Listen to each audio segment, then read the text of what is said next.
V dnešnej dobe si čoraz viac majiteľov volí bezobilné krmivo.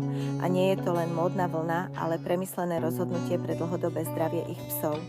V mnohých bežných krmivách sú obilniny len výplň, ktorá zvyšuje riziko alergických prejavov a tráviacich ťažkostí. Časté je škriabanie, kožné problémy či nafukovanie po jedle.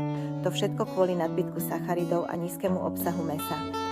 No samotný nápis bezobilnín ešte nie je zárukou kvality. Najlepšie bezobilné jedlá sú postavené na skutočnom mäse, bez umelých prísad a zbytočných sacharidových výplní. V receptúrach Pet Chef sa vyhýbame silne spracovaným obilninám s obsahom lepku a namiesto nich používame prirodzené, ľahko stráviteľné funkčné suroviny, ako je quinoa či pohánka. Tie nie sú výplňou, ale živinami nabité bezlepkové pseudoobilniny, ktoré výborne doplňajú mäsovú stravu.